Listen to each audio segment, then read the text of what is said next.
Assalamualaikum warahmatullahi wabarakatuh. Waalaikumsalam warahmatullahi wabarakatuh. Perkenalkan nama saya Muhammad Saiful Umam, Mas. Ya, saya mahasiswa psikologi Universitas Muhammadiyah Surakarta, sekarang semester 6 gitu. Ini untuk kepentingan asesmen, psikologi asesmen gitu. Kemarin mungkin jenengan udah dapat informasinya di grup alumni, kayaknya ada di-share sama Bu Tari atau Mas Septian gitu. Ini kebetulan mau tanya-tanya tentang psikologi industri sama organisasi gitu.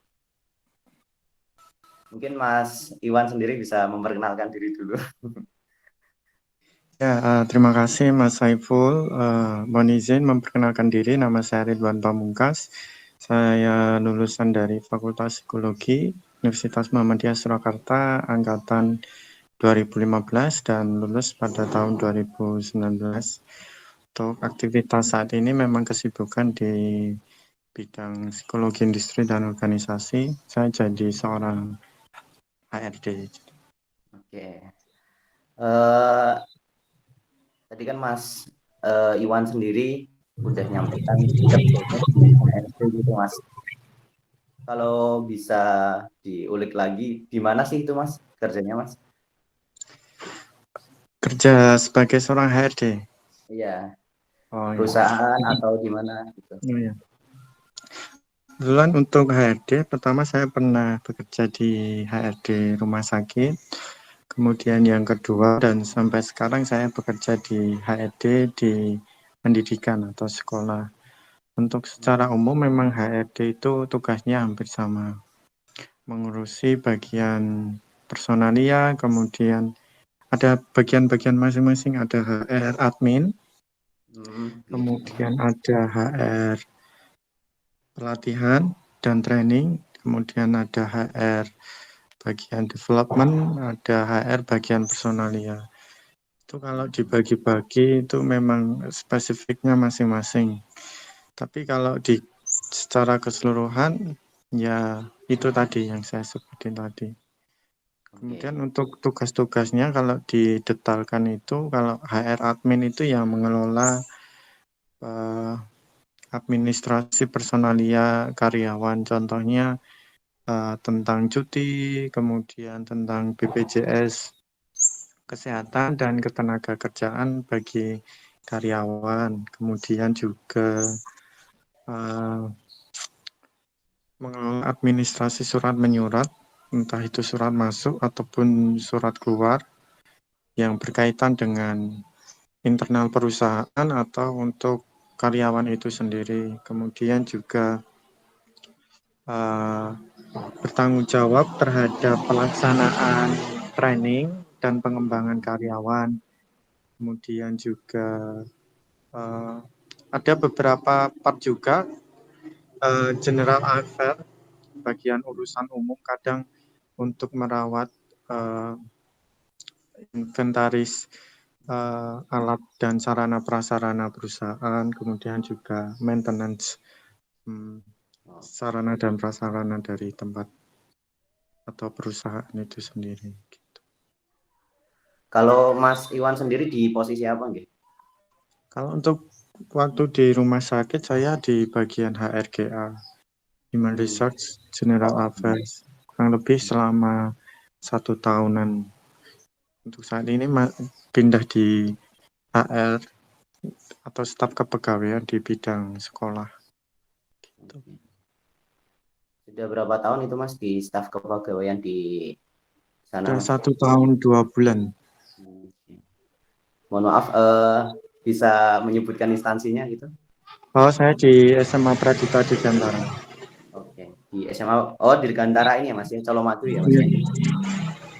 Udah masuk di staf kepegawaian di Dirgantara, yayasan atau di SMA-nya Mas? Kalau boleh tahu. Di SMA-nya. Kalau Oh, SMA-nya itu di bawah yayasan TNI gitu. Adi ini. Di staf kepegawaian SMA Pradita begitu ya. Iya, benar. 1 tahun ini. Oke. Kalau untuk job deskripsinya staf kepegawaian itu apa aja sih Mas yang mungkin yang selama ini dilakukan? Hampir sama sih di tempat kerja sebelumnya. Pertama tentang membuat administrasi surat menyurat, kemudian cuti, BPJS Kesehatan dan Ketenagakerjaan, pengadaan training, kemudian pengembangan karyawan, kemudian fingerprint atau absen, gaji, payroll, kemudian udah sih itu aja. Dan beberapa memang kegiatan-kegiatan insidental, misal ada event-event yang memang perlu melibatkan kepesertaan seluruh pegawai ya biasanya dari kepegawaian yang menghandle pekerjaan tersebut. Oke. Berarti tadi yang jadi insight saya malah ini ya, bagian rekrutmen sama peningkatan Oh ya, kualitas kepegawaian gitu ya. rekrutmen juga, sorry. Bagian Tadi sudah rekrutmen, disampaikan juga. Gitu. Nah, okay. mungkin ada kendala dari beberapa pekerjaan yang dilakukan Mas Iwan sendiri. Kalau kendala sejauh ini memang kendala yang dapat teratasi ketika kita mampu bertanya dan mencari formulasi apa yang perlu dilakukan ketika menghadapi kendala. Itu kendala waktu di pekerjaan pertama, karena saya seorang diri mungkin lebih kendalanya lebih ke manajemen waktu karena porsi pekerjaan yang cukup banyak dengan kesediaan atau keberadaan HRD yang cuma per orang atau satu saja mungkin dirasa kurang. Jadi perlunya apa itu analisis beban kerja untuk masing-masing divisi itu memang diperlukan dan itu perlu pelatihan sih menurut saya. Karena saya sendiri memang belum paham terkait atau belum bisa merumuskan analisis beban kerja. Oke. Analisis beban kerja ya Mas ya. Jadi kendala HR itu nggak bisa instan atau didak. Jadi kebanyakan yang jadi kendala lulusan psikologi itu memang apa yang dipelajari sama apa yang menjadi kebutuhan di lapangan itu memang jauh beda. Artinya supply and demand-nya itu sangat berbeda. Kita harus ikut pelatihan, misalkan yang diadakan di BKPP itu sangat membantu dan sangat menunjukkan. Tapi itu hanya beberapa persen dari ilmu tentang HR, itu sangat banyak sekali. Jadi memang harus ikut pelatihan kalau kita ingin menambah kompetensi di bidang HR. Berarti dari ini ya Mas ya, eh, pengalaman lapangan ditambah kemudian kompetensi tambahan kayak ikut Ya, seminar, kemudian ikut ya, workshop dan lain-lain begitu ya Mas, ya, yang bisa ya, menunjang. betul. Tadi mungkin Mas Iwan sendiri tadi menyinggung tentang rekrutmen sama pelatihan gitu. Itu kan salah satu eh, ada unsur asesmen di situ ya Mas Iwan. Mungkin selama ini udah pernah melakukan dua hal itu ataupun kegiatan asesmen yang lainnya sesuai dengan apa kompetensi HRD begitu. Untuk pelaksanaan rekrutmen dan seleksi memang asesmen tentu digunakan. Untuk saat ini yang kami gunakan itu ada yang namanya wawancara atau interview. Itu diletakkan di bagian awal seleksi.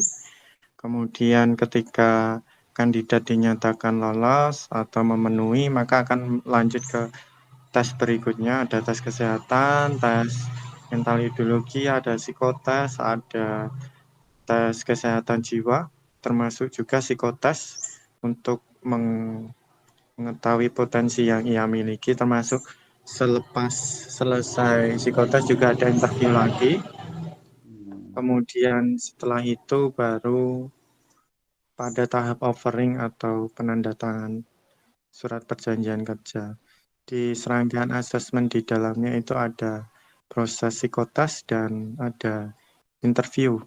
Termasuk juga sebenarnya observasi nanti digali di bagian tes mental ideologi. Itu nanti lebih banyak menggali atau mengobservasi perilaku berdasarkan data-data fisik yang ditampilkan atau dibagikan kepada penyelenggara rekrutmen gitu. Oke. Berarti tadi termasuk prosedurnya yang tadi ya Mas, wawancara, Iya. kemudian Iya. kesehatan, mental biologis, psikotes dan lain-lain. Kalau biasanya Mental dari ideologis. mental ideologis. Oh, Iya. Yang mental pertama itu interview dengan user dengan user. dan Oh, gitu. uh, dengan yayasan juga. Begitu. Kalau keterlibatannya HR sendiri dari HR proses, ya. HR ikut serta ikut dalam proses interview dan Hmm, serangkaian dalam rangka pendampingan. hmm. Gitu. Untuk psikotes dan lain-lain seperti tadi tes mental ideologis, tes yaitu, apakah HR dilibatkan atau bagaimana? Ya, untuk psikotes kita menggunakan komputer Oh, komputer. CBT, jadi punyanya TNI AU. Jadi itu biasanya digunakan untuk seleksi TNI Polri. Jadi tanpa perlu apa itu uh, alat tes yang lebih ke fisik. Mungkin yang fisik cuma grafis saja. Selebihnya Oh, nanti pakai komputer hasilnya langsung keluar gitu. hmm, oke. Grafis itu buat ini ya Mas ya, lihat kesehatan jiwa termasuknya gitu ya. Kalau grafis lebih ke kepribadian. Nanti yang kesehatan jiwa itu ada tesnya sendiri beda hari. Biasanya Oh, gitu. pakai MMPI ya, kalau nggak salah. MMBI. Nanti biasanya yang handle psikiater. Kalau yang Langsung psikotes itu psikiater. psikolog nanti. Kemudian waktu mental ideologi nanti dari Intel. Memang beda-beda. Oh, gitu. Berarti dari HR sendiri ini ya Mas ya, kayak mendampingi prosesnya Iya, dia dari wawancara pendampingan. sampai sampai selesai begitu. Iya. Biasanya berapa lama itu Mas kalau asesmen sampai kemudian memutuskan karyawan atau apa namanya ya karyawan itu diterima gitu Mas prosesnya. 1 bulan mungkin. Karena pelaksanaan interview 1 hari. Kemudian biasanya lekas interview itu baru muncul pengumuman selama 1 minggu. Kemudian pelaksanaan tes itu selama 1 minggu dari tes kesehatan jiwa, tes kesehatan umum, kemudian psikotes, kemudian terakhir tes mental ideologi itu seminggu. Kemudian pengumumannya biasanya rentan seminggu juga. Jadi Oh, kalkulasinya itu memang kurang lebih selama 1 bulan. oh, oke. 1 bulan ya Mas ya. Iya, Dari seleksi itu mungkin ada insight atau kan kita kadang ini ya Mas ya. Kalau masih lulusan S1 itu ya kita tahunya cuma wawancara dapat data diri doang gitu. hmm. Ada hal lain nggak sih Mas yang diungkap gitu selain apa data diri atau kemudian gambaran umum eh, peserta seleksi gitu dari wawancara Oh, ini. eh, iya, karena biasanya di company atau sebuah perusahaan itu dalam penyelenggaraan proses rekrutmen itu menggunakan cara-cara yang berbeda. Kalau di tempat saya bekerja itu termasuk rangkaian proses rekrutmen yang panjang dan kalau dibilang efektif sebenarnya ada hal-hal yang kurang efektif termasuk di bagian penyaringan itu lebih masih manual. Artinya CV-CV itu diseleksi secara masih manual. Padahal untuk kebutuhan uh, perusahaan itu sekarang sudah ada yang namanya HRIS, Human Resource Information System. Artinya by the system itu lebih memudahkan dalam serangkaian proses rekrutmen. Termasuk HRIS itu juga membantu dalam administrasi harian, kemudian sistem HRD itu lebih terdigitalisasi, lebih ter-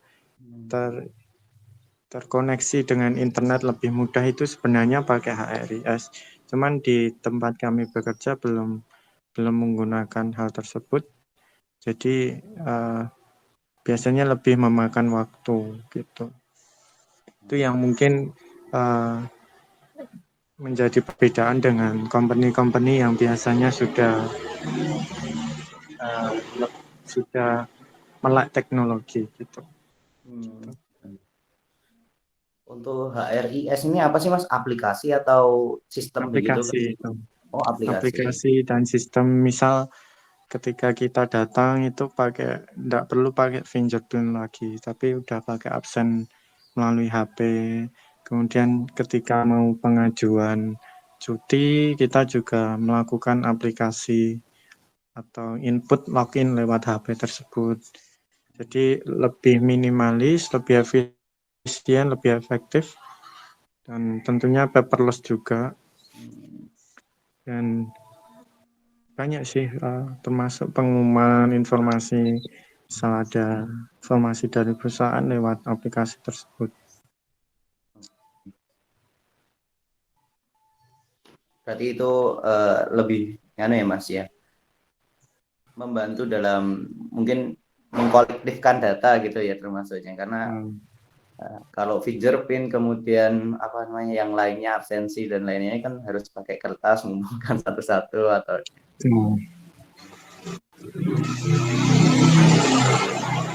jadi untuk mungkin dari Mas Iwan sendiri, dari proses seleksi adakah apa sih kayak tantangan kemudian yang mungkin Mas Iwan sendiri ngerasa ini nih hal baru kemudian harus dipelajari gitu?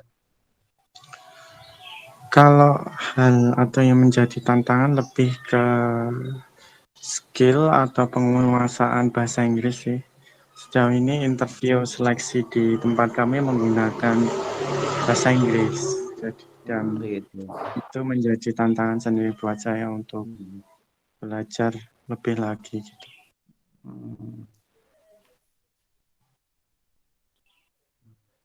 Berarti untuk tadi serangkaian itu ini ya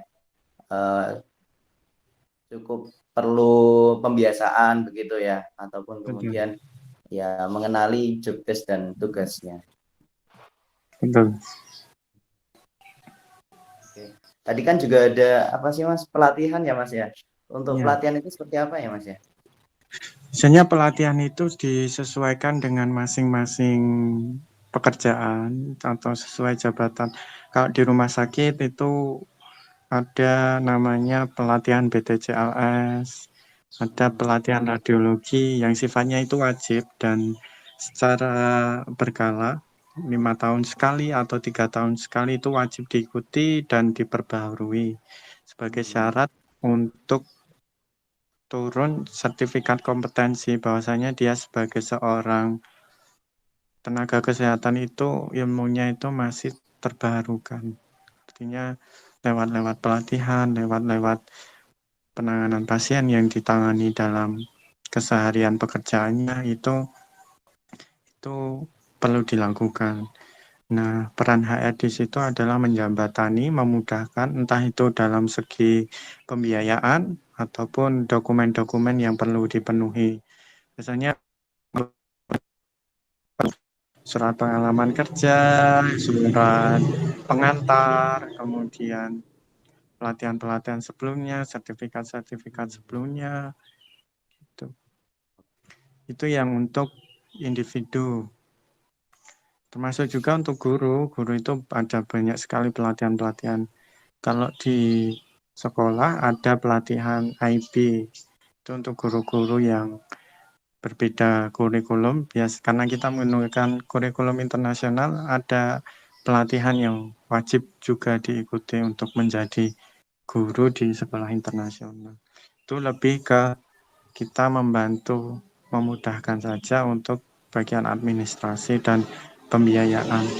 Kemudian untuk pelatihan secara kolektif itu lebih ke kegiatan yang sifatnya itu building tim atau membangun kerjasama tim, kemudian kegiatan yang mengisi sela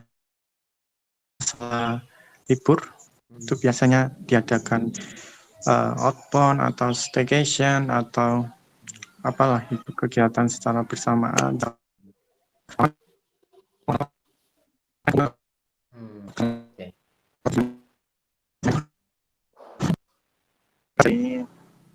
Kejenuhan pekerjaan. Meskipun dalam rangka membangun kerjasama tim dalam perusahaan, tapi aktivitas keseharian itu dihilangkan terlebih dahulu. Oh, Aktivitas keseharian di tempat kerja. dari oh ada banyak macamnya ternyata Mas ya. Saya baru tahu Ada cuma banyak satu tuh. sekali. PR Hmm. itu banyak sekali. Hmm. Tapi kan dalam pelaksanaannya Mas ya. Biasanya kan itu kan kalau aku belajar dikit-dikit yang di IO di kampus itu kan ada namanya assessment gitu sebelum nanti kita melakukan kegiatan gitu. Sorry, bisa diulangi? Ada need assessmentnya gitu loh Mas. Ada Oh ya, kebutuhannya dulu gitu. Dari Mas Iwan sendiri sebelum melakukan mungkin secara HR secara umum gitu sebelum melakukan mau eksekusi kegiatan itu perlu ada need assessmentnya dulu atau enggak? oh ya. Biasanya untuk training itu ada TNA ya, Training Need Analysis. Jadi kebutuhan-kebutuhan apa yang menjadi uh, menjadi sesuatu yang perlu segera diperlukan dan dilaksanakan itu biasanya kita mengkonfirmasi lewat kuesioner terlebih dahulu. Konfirmasi juga ke bagian koordinator atau kepala divisi, kemudian kita saring, kemudian kita cari pembicara atau kegiatan yang sekiranya mampu menambah pengetahuan. Kalau sifatnya pengetahuan kita bisa mengadakan workshop, tapi kalau kebutuhannya lebih ke keterampilan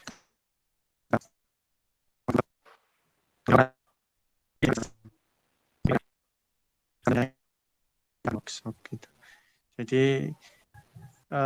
lewat kuesioner, kemudian pre dan pasca, artinya adanya workshop tersebut apakah ada perubahan yang cukup signifikan terhadap kebutuhan masing-masing profesi yang diemban. Oh, Gitu.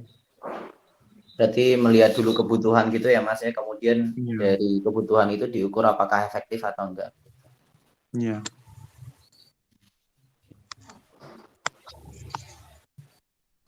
Selama ini workshop atau pelatihan yang udah pernah dijalani apa aja tuh? Kalau workshop ada workshop untuk pembinaan asrama itu ada keterampilan sosial. Itu sebuah keterampilan untuk seorang pembina asrama yang perlu diajarkan kepada siswa.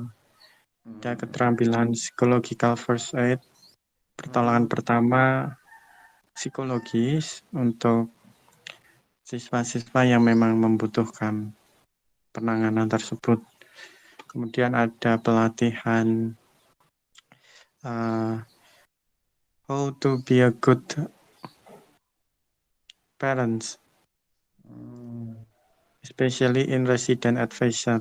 Jadi bagaimana menjadi seorang pembina asrama yang baik atau orang tua yang baik bagi siswa di asrama. Itu pembicaranya kemarin Pak Taufik sama Bu Mutiningsih. Terakhir Oh, kemarin ada pelatihan workshop special needs education untuk jadi pendidikan anak berkebutuhan khusus itu ditujukan kepada seluruh sivitas akademik. Jadi ternyata anak berkebutuhan khusus itu bukan hanya anak-anak yang secara fisik itu disabilitas atau dia tuna daksa, tuna rungu. Ternyata anak-anak yang mengalami kesulitan belajar, kemudian anak-anak gifted atau anak-anak yang jenius itu yang biasanya ditemui di sekolah-sekolah yang memang anak-anaknya memiliki IQ di atas rata-rata, itu biasanya berkebutuhan khususnya seperti itu. Anak-anak ternyata dia itu cerdas, namun untuk aktivitas bersosialnya itu ternyata mengalami hambatan. Nah, itu kita perlu beri transfer knowledge, transfer pengetahuan bagaimana cara kita mewadahi, cara kita menyikapi, dan cara kita memperlakukan ketika kita menjumpai anak-anak yang seperti itu. Oke. Banyak ya ternyata Mas ya. Oke. Untuk pelatihannya ya. Beraneka ragam juga sesuai dengan kebutuhan tadi yang udah disampaikan Mas Iwan. Ini Mas, kalau HR itu sendiri nanganin untuk personalia nggak sih Mas? Mungkin ada karyawan yang bermasalah atau kemudian yang perlu hal dan sebagainya gitu.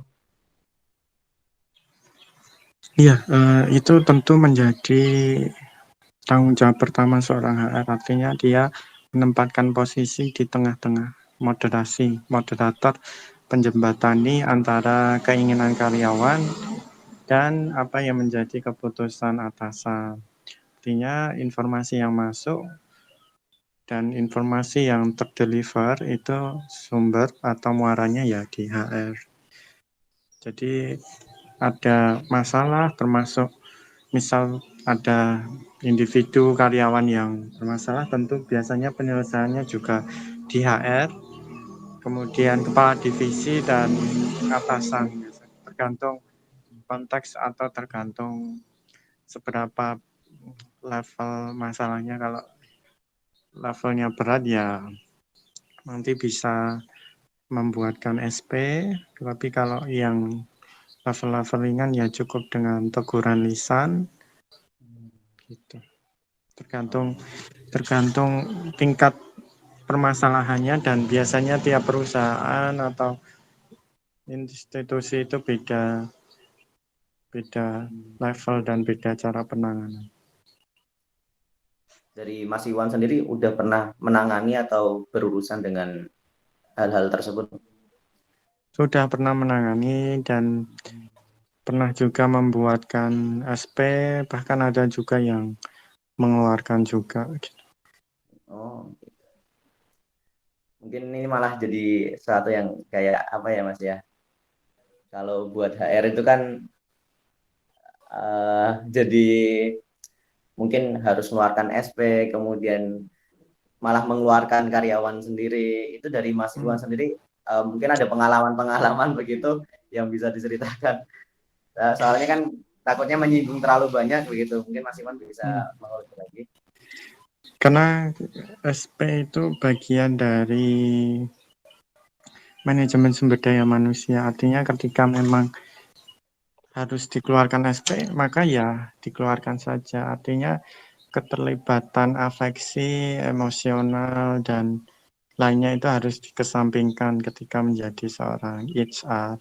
Kemudian dalam memutuskan SP itu tidak serta-merta langsung kita membuat SP, tapi kita perlu yang namanya data penunjang kenapa individu tersebut mendapatkan SP.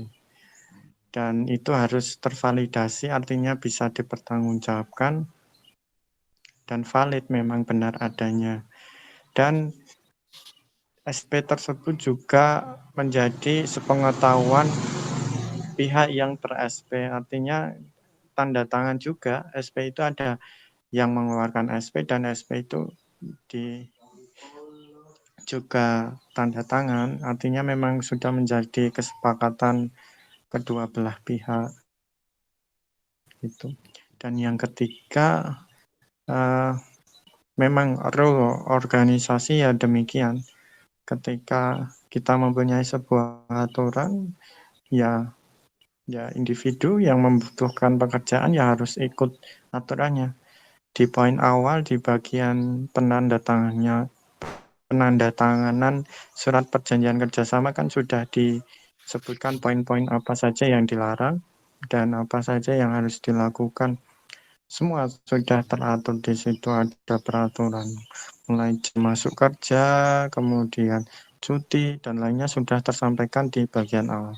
Ketika ada salah satu pihak yang melakukan pelanggaran, dalam hal ini adalah orang yang bekerja atau orang yang dipekerjakan, pada level tertentu sudah memenuhi untuk di SP, bahkan sampai pada tahap dikeluarkan, ya kedua belah pihak insya Allah legowo. Berarti harus dengan by data tadi ya Mas ya. Iya, semuanya harus by data.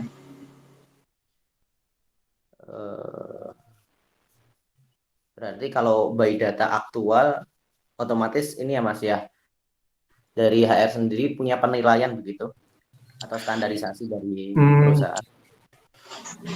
By data adalah data itu sifatnya sesuatu yang bisa teramati, bisa itu dokumentasi, misal ada pelanggaran yang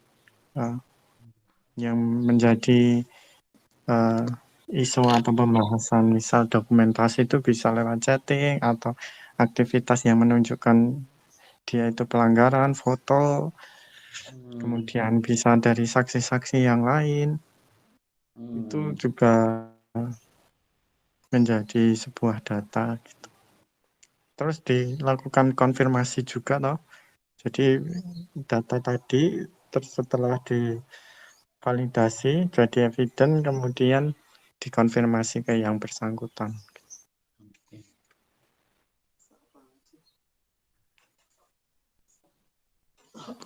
Di gitu ya Mas ya. Banyak bentuknya datanya itu, nggak cuma kemudian data-data yang tertulis, ada kemudian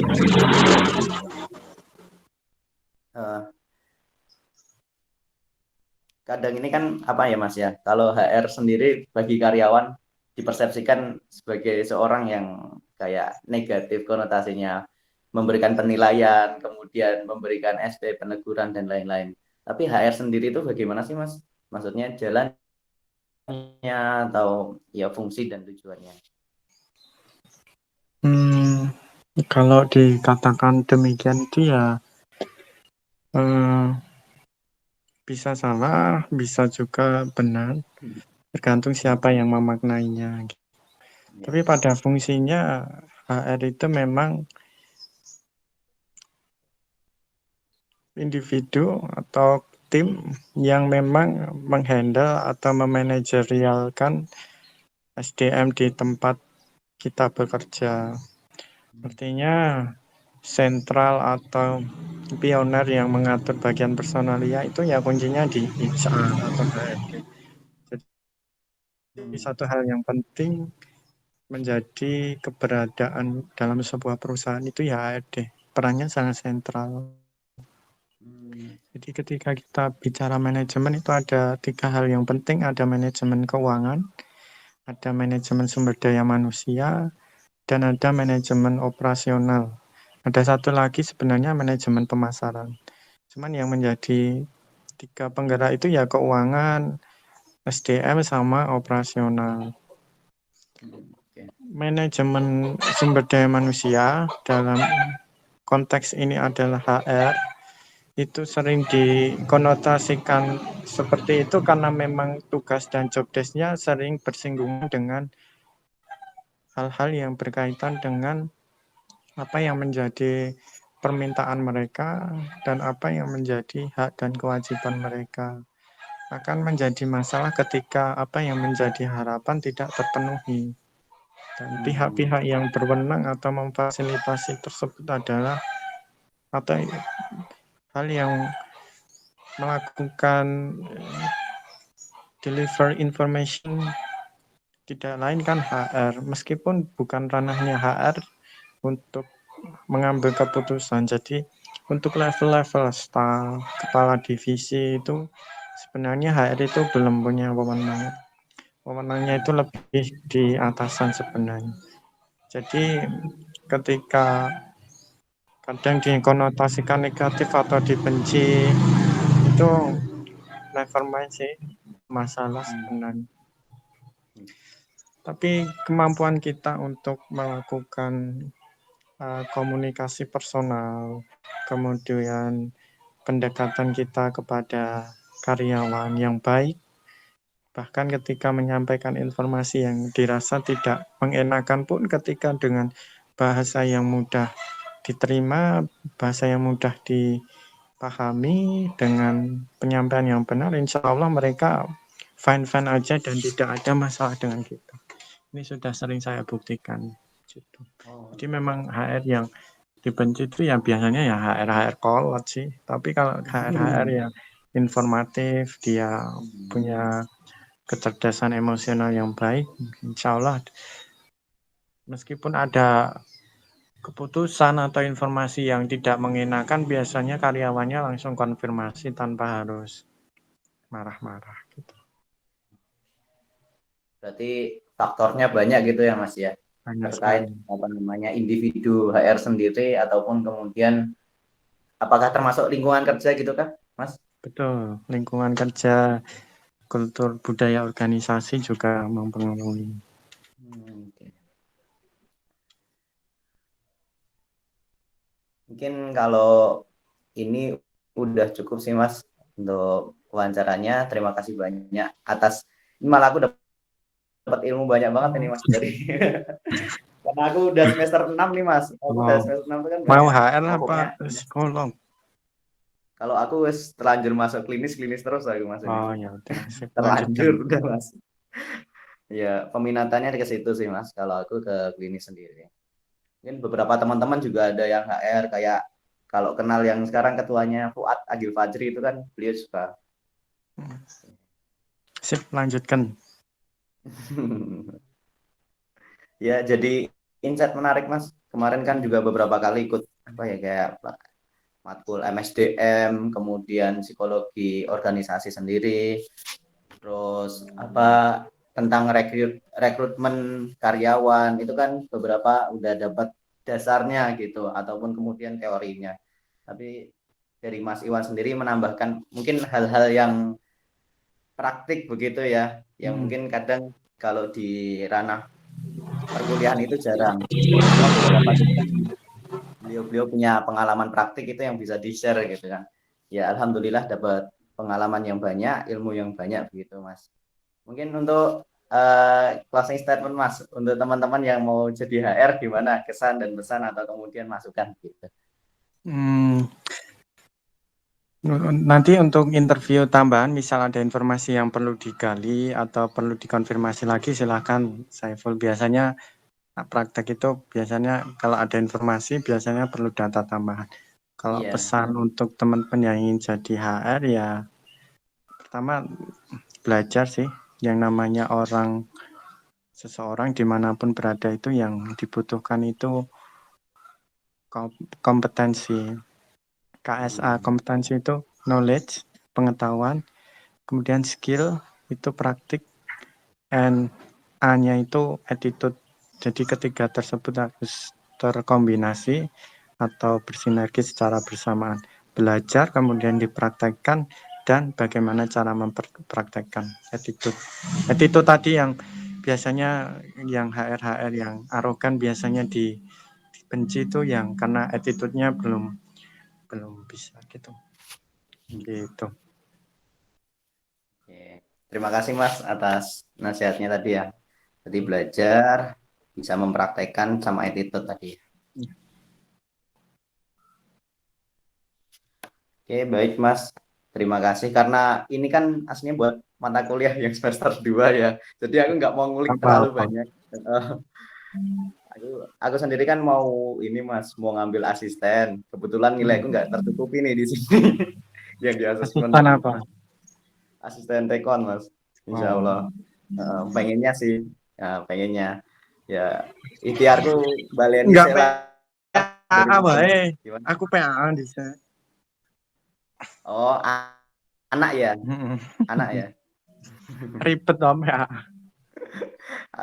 Nah, aku udah lama sih Mas yang ini AAP itu udah lama yang buat anak itu. Ini yang semester akhir mau biar nggak terlalu kosong lah waktu nyusun skripsinya. Ada kesibukan jadi asisten. Ya, ikhtiarku ya Betul. perbaiki nilai ini. Semoga bisa. Amin. Terima kasih Mas Iwan. Mungkin gitu Sama-sama dulu aja. Saiful, Ya, sudah semoga banyak. bermanfaat dan lancar kuliahnya Ya. ya. Amin, amin. Ya, mungkin cukup sekian Mas. Nah, Ye. aku tutup. Wassalamualaikum warahmatullahi wabarakatuh. Waalaikumsalam warahmatullahi wabarakatuh. Izin live ya. Ya, ya, makasih banyak Mas.